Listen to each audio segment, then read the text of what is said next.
क्या हो अगर मैं आपसे कहूँ कि हर कुछ वर्षों में भारतीय पंचांग में समय अपने आप को एडजस्ट करता है, और ये काम आधुनिक वैज्ञानिकों ने नहीं किया था, ना ही नासा ने, बल्कि हजारों साल पहले प्राचीन भारतीय खगोल शास्त्रियों ने किया था। एक पूरा अतिरिक्त महीना अचानक पंचांग में प्रकट होता है, एक रहस्यमयी 13वां महीना जिसे कहा जाता है अधिक मास। और इस साल ये अधिक मास शुरू हो रहा है 17 मई 2026 और ख़त्म हो रहा है 15 जून 2026 को। लेकिन ये क्यों आता है?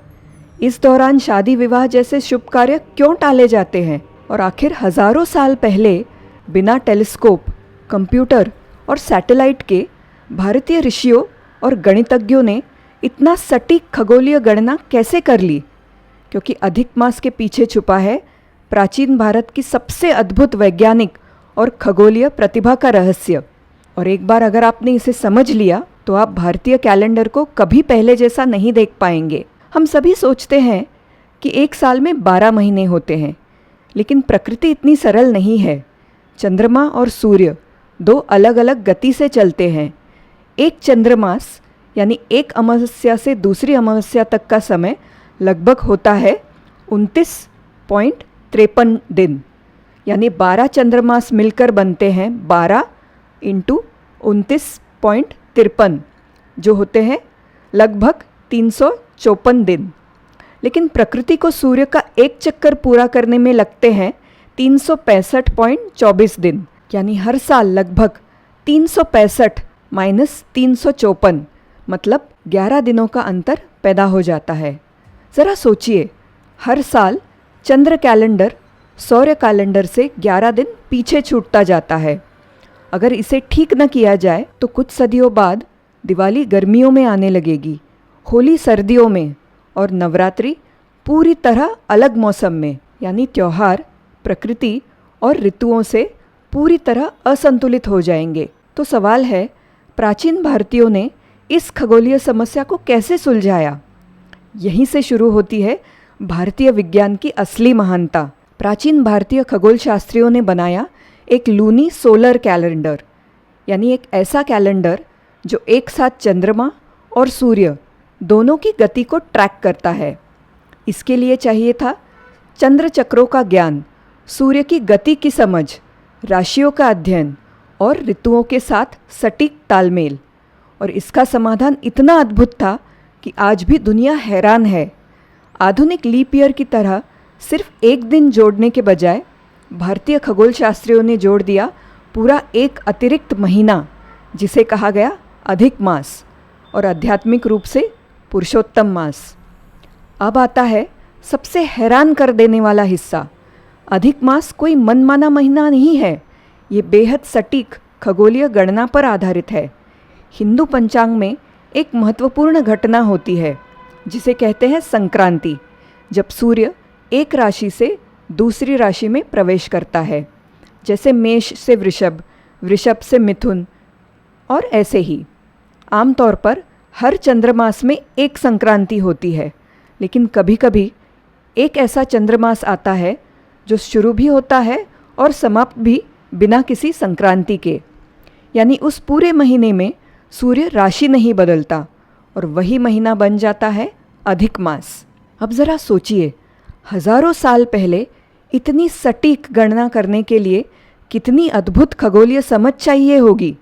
उन्हें ट्रैक करना पड़ता था चंद्रमा की स्थिति, सूर्य की गति, राशियों का परिवर्तन और ऋतुचक्र, वो भी बिना किसी आधुनिक उपकरण के, ना टेलीस्कोप, ना कंप्यूटर, ना डिजिटल घड़ी। फिर भी उनकी गणनाएं इतनी सटीक थी कि भारतीय पंचांग सदियों तक ऋतुओं के साथ संतुलित बना रहा। ये सिर्फ आस्था नहीं, ये प्राचीन भारतीय विज्ञान की असाधारण उपलब्धि है। आइए देखते हैं इस अतिरिक्त महीने के पीछे का विज्ञान। चंद्रवर्ष और सौर वर्ष के बीच का अंतर धीरे धीरे जमा होता जाता है। हर वर्ष ये अंतर लगभग 10.88 दिन, यानी लगभग 11 दिनों का होता है, और लगभग 2.7 सालों बाद ये अंतर लगभग एक पूरे चंद्रमास जितना हो जाता है। इसीलिए आमतौर पर हर 32 महीने 16 दिन और कुछ घंटों बाद एक अतिरिक्त महीना जोड़ना पड़ता है। इसे कहते हैं अधिक मास। आज भी कैलेंडर सिंक्रोनाइजेशन एक जटिल गणितीय समस्या मानी जाती है, लेकिन हजारों साल पहले भारतीय विद्वानों ने इसका समाधान खोज लिया था। सूर्य सिद्धांत, आर्यभट्टीय जैसे ग्रंथ दिखाते हैं कि भारतीय विद्वानों को ज्ञान था ग्रहों की गति का, ग्रहणों का, पृथ्वी के घूर्णन का, समय चक्रों का, त्रिकोणामिति यानी ट्रिग्नोमेट्री का और खगोलीय गणित का। कई मायनों में अधिक मास सिर्फ धार्मिक अवधारणा नहीं है, ये दुनिया की सबसे प्राचीन और लगातार चलती आ रही खगोलीय प्रणालियों में से एक का प्रमाण है। अब चलते हैं इसके आध्यात्मिक पक्ष पे। स्कंद पुराण के अनुसार एक समय ये अतिरिक्त महीना उपेक्षित माना जाता था और इसे कहा जाता था मलमास, क्योंकि इसका कोई स्वामी देवता नहीं था। तब इस महीने ने भगवान विष्णु से प्रार्थना की और भगवान विष्णु ने कहा, आज से मैं तुम्हारा स्वामी हूँ, आज से तुम पुरुषोत्तम मास कहलाओगे और जो भी इस समय भक्ति करेगा उसे विशेष पुण्य प्राप्त होगा। तभी से अधिक मास बन गया भक्ति, साधना और आत्मशुद्धि का महीना।